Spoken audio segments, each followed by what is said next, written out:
toujours ici au stand du ministère des Armées, dans le cadre de ce Salon des maires, pour l'une de nos conférences du jour, dans le cadre de cette deuxième journée du Salon des maires. Et on va évoquer une problématique qui est chère au ministère des Armées, à savoir la transition écologique, un engagement au quotidien, comme on l'a intitulé dans le cadre donc de cette conférence. 3 intervenants avec nous ici sur ce stand pour évoquer donc cette transition écologique. Nous avons précisément Patrick Davet, maire de la Thèse de Buch. Bonjour à vous. Nous avons également à vos côtés le colonel Charrier, commandant de la base aérienne de Cazaux. Et puis Margot Wallet, qui est chef du bureau eau et biodiversité au sein de la direction des territoires, de l'immobilier et de l'environnement au ministère des Armées. Bonjour à vous également. Alors la problématique environnementale est au cœur des préoccupations du ministère des Armées, je le disais, et nous allons en avoir une démonstration concrète. Nous allons pour cela faire cap au sud-ouest où se trouve la base aérienne de Cazaux. Pourquoi elle fait figure d'exemple? Vous allez comprendre pourquoi. Déjà, pour commencer, est-ce qu'on peut planter le décor? C'est quoi la base aérienne de Cazaux et quelles sont ses caractéristiques? Colonel Charrier, je vous donne la parole en premier. Donc la base aérienne de Cazaux est une base assez spécifique dans l'armée de l'air, avec une superficie très importante qui amène à avoir des espaces où on fait un effort en matière de biodiversité et d'environnement.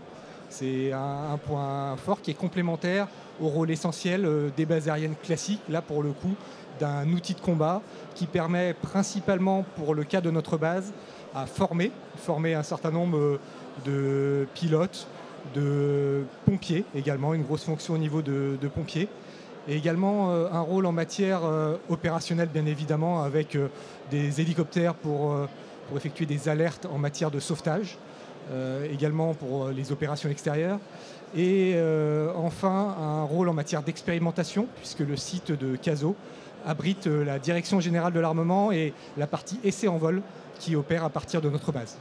Alors vous l'avez évoqué un petit peu, colonel Charrier, mais c'est vers vous que je me tourne, monsieur le maire. Quel contexte, quels étaient les enjeux sur le plan écologique avec cette base aérienne de Cazaux? Les enjeux, il y en a évidemment beaucoup, notamment l'eau était un des enjeux majeurs sur la base de Cazaux.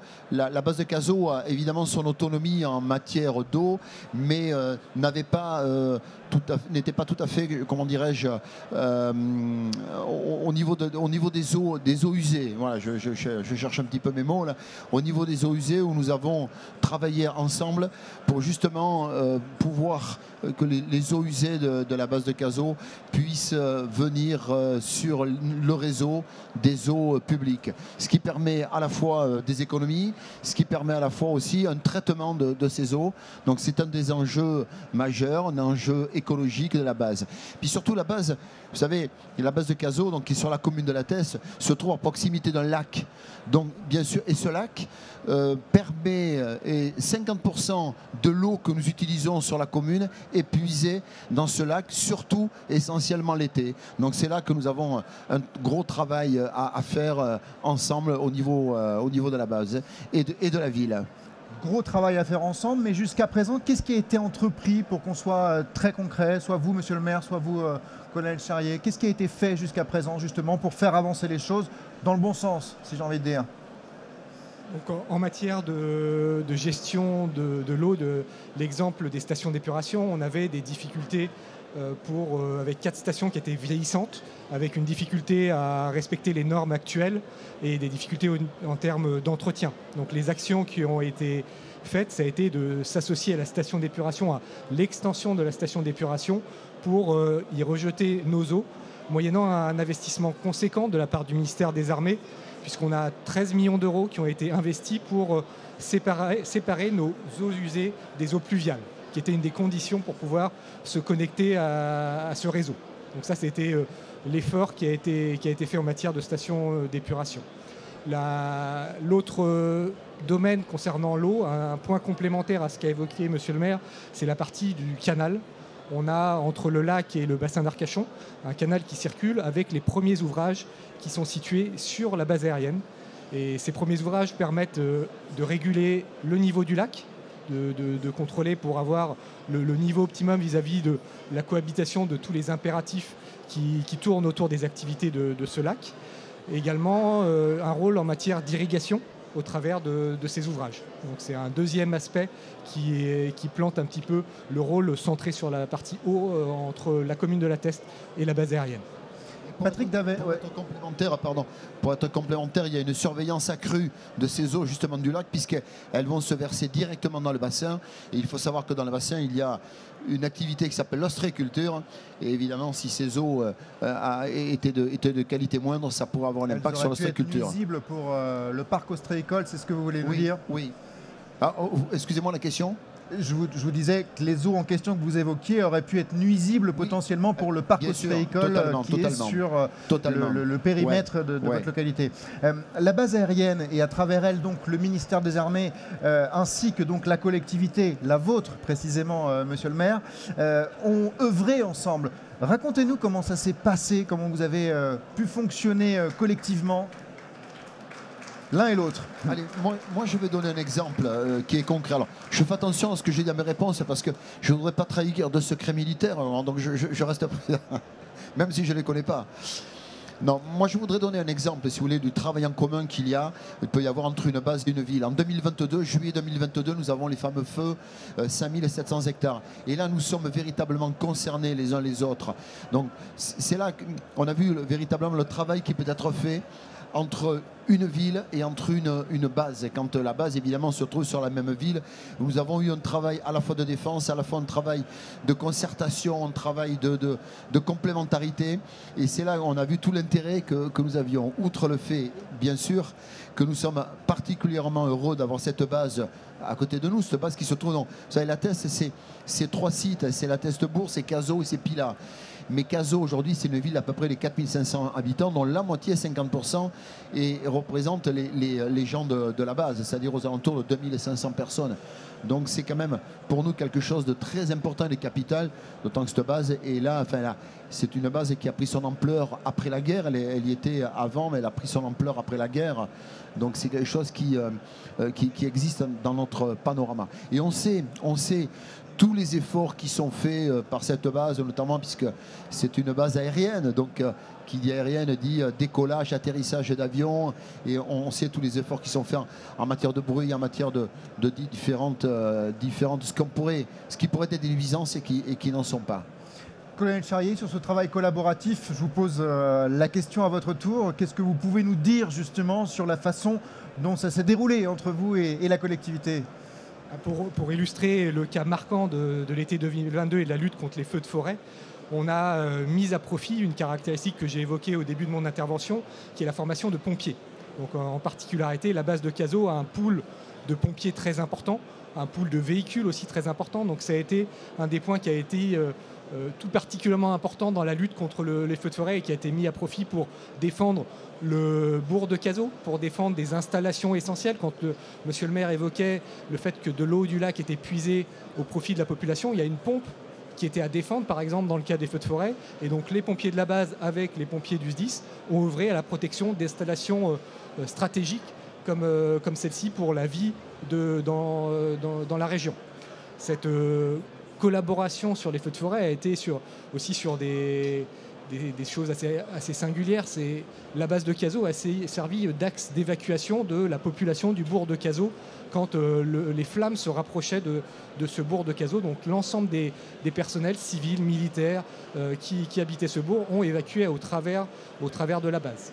Après, l'action n'a pas été que celle de la base aérienne, puisque l'ensemble de l'armée de l'air a été mobilisé derrière pour apporter des pompiers, d'autres équipements et également fournir des matériels. Il y a un certain nombre de matériels par rapport à cette situation extrême qui ont été apportés en termes de vecteurs aériens qui ont permis de surveiller, d'aider à optimiser l'action des pompiers, notamment par une vision meilleure de l'évolution du feu, en tout particulièrement la nuit.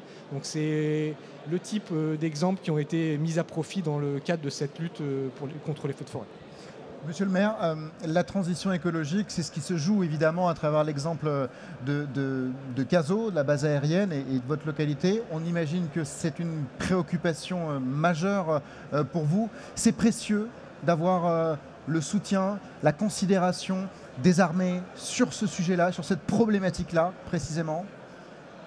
Oui, c'est précieux parce que voilà, c'est un sujet qui est vaste, mais c'est un sujet qui aujourd'hui est d'actualité. Vous savez, le changement climatique, il y a quelques années, il n'y a pas très longtemps, globalement, si je veux dire, je caricature un peu, c'était la théorie et on est passé aujourd'hui à la pratique, on le voit bien. Donc c'est quand même assez précieux de pouvoir travailler ensemble sur ces sujets parce que c'est la possibilité de s'apporter une aide logistique, une aide matérielle, une aide de réflexion, une aide dans l'approche de ce que nous devons faire pour cette transition écologique. Ce qui m'amène du coup à me tourner vers vous, Margot Wallet. On a envie de savoir aujourd'hui comment se déploie le ministère des Armées, quelle politique en matière justement de transition écologique? Oui, alors ça, effectivement, ça peut paraître un petit peu étonnant vu de l'extérieur que le ministère des Armées soit à ce point investi en matière de transition écologique. Alors ça se matérialise en particulier par la création d'une direction, la direction que vous avez citée, à laquelle j'appartiens, qui est la direction des territoires, de l'immobilier et de l'environnement, avec à sa tête une directrice qui est également haut fonctionnaire au développement durable, et donc avec une direction pleinement investie en matière de transition écologique. Il existe aussi au sein de cette direction une mission développement durable et transition écologique. Ça se matérialise ensuite par la mise en œuvre de ces politiques au travers de stratégies ministérielles au nombre de 8 et qui couvrent l'intégralité en fait des thématiques qui recouvrent la transition écologique. Donc on trouve une stratégie ministérielle de préservation de la biodiversité qui peut également paraître assez étonnante puisqu'il y a énormément de terrains militaires qui ont une biodiversité très très qualitative et intéressante et qui convient de protéger parce qu'elle sert aussi en fait à l'entraînement des militaires. Il y a aussi une stratégie en matière de déchets, il y a une stratégie en matière d'énergie, même plusieurs, une stratégie assez plus globale en matière de développement durable. Et puis la dernière née, qui est la stratégie ministérielle de l'eau. De l'eau, c'est ce que j'allais vous dire, puisque Oui. le chef de l'État a présenté un plan eau, je crois que c'était au printemps dernier ou un petit peu avant, me semble-t-il. En mars, c'est voilà, ça, c'est exactement. Ça. Et dans la suite de ce plan eau ministériel, la secrétaire d'État, Patricia Miralles, a annoncé justement à CASO la réalisation d'une stratégie ministérielle de l'eau à horizon 2030, avec une prise en charge... une prise en compte spécifique des enjeux du ministère des Armées, parce qu'il ne s'agit pas forcément des mêmes objectifs que le plan eau au niveau de l'État, compte tenu de la nécessité de prendre en compte les opérations en fait, au sein du ministère des Armées. Donc avec un gros enjeu en termes de connaissances, de sobriété, de gestion des eaux, de gestion des eaux aussi de pluie à la parcelle. Enfin voilà, ça reprend l'intégralité en fait de ce qu'on peut retrouver au sein du plan eau, mais adapté pour le ministère des Armées. Et ça a été particulièrement salué. La semaine dernière, il y a eu une matinale de l'eau organisée par le ministère de la Transition écologique qui a salué le travail du ministère des Armées, qui est le premier à avoir publié une stratégie de l'eau pour un ministère. Colonel Charrier, la base aérienne de Cazaux fait figure d'exemple si on se réfère justement à ce plan eau. Ça vous oblige en même temps que ça génère une certaine fierté? Ça nous oblige forcément, mais la volonté du ministère, c'est d'être le plus exemplaire possible sur tous les usages qui peuvent l'être. Un certain nombre de choses au niveau des avions. Les avions continueront à consommer du carburant, mais pour tout un tas d'autres activités, on fait un maximum d'efforts justement pour être le plus propre possible. Et sur les aspects de respect de la biodiversité, la base de Cazaux a plusieurs axes d'efforts dans ce domaine-là. On a avec la caractéristique de la base qui a une partie terrestre, une partie lacustre. On a tous les pans de la berge sur le lac qui sont des zones Natura 2000, donc une préservation de l'activité, de la faune et de la flore à ces espaces-là. On a également 3 zones qui sont en convention avec le Conservatoire des espaces naturels de Nouvelle-Aquitaine, qui permet de préserver un certain nombre d'espèces un petit peu singulières et que l'on s'attache à réaliser. Et ce sont les axes d'effort. Après, dans la partie d'usage, on essaye de faire des efforts pour remplacer des chaudières avec des chaudières plus économes. On a un effort d'électrification du parc. On a un petit bus électrique qui nous permet de faire des trajets. C'est des choses, voilà, des axes d'effort qu'on essaye de réaliser en local. Si je peux compléter. Là, le travail que nous avons aussi en commun avec la base aujourd'hui, une de nos préoccupations, c'est le logement. Alors, qui dit logement, évidemment, la possibilité aux gens de se loger sur place, ce qui leur évite aussi dans la transition écologique d'habiter à 50 km, 60 et d'avoir des véhicules en permanence. Donc, c'est une préoccupation que nous avons avec la volonté d'essayer de pouvoir loger les gens sur place. C'est pas très facile, mais je sais qu'il y a aujourd'hui un programme sur la base de logement et nous avons des programmes de logement également sur Cazaux, de façon à travailler ensemble et pouvoir loger aussi les militaires. Puis je voudrais rajouter, on parle de l'eau. Vous savez, l'eau, on en est tous convaincus, hein, l'eau c'est certainement l'or de demain. Et c'est véritablement un soulagement et une sécurité quand on a le lac de Cazaux, dont je vous dis que 50% de ce lac, c'est dans ce lac, 50% de l'eau que nous consommons provient de ce lac. C'est vrai qu'avoir la base qui est à proximité, puisqu'elle a elle-même les pieds dans le lac, c'est une sécurité que nous avons à proximité. Voilà, tout simplement, on ne sait pas de quoi demain sera fait. On voit bien qu'aujourd'hui, malheureusement, il y a des conflits un petit peu partout et demain, on pourrait imaginer que l'eau pourrait être visée. Donc c'est une sécurité supplémentaire que nous avons à proximité. Voilà, et puis tout à l'heure, on parlait de fierté. Oui, pour nous, Jean de la Teste, c'est une fierté d'avoir la base de Cazaux. Nous faisons beaucoup de manifestations ensemble et essentiellement, et nous faisons aujourd'hui même de magnifiques 14 juillet ensemble. La semaine dernière, nous en avons fait un pour le bonheur des enfants. Ils sont arrivés avec des véhicules, avec des engins pour le bonheur des enfants. Merci à tous les trois d'avoir été présents sur le stand des armées et merci pour cette illustration très concrète de ce que peut être la transition écologique, à savoir un engagement au quotidien au sein du ministère des Armées.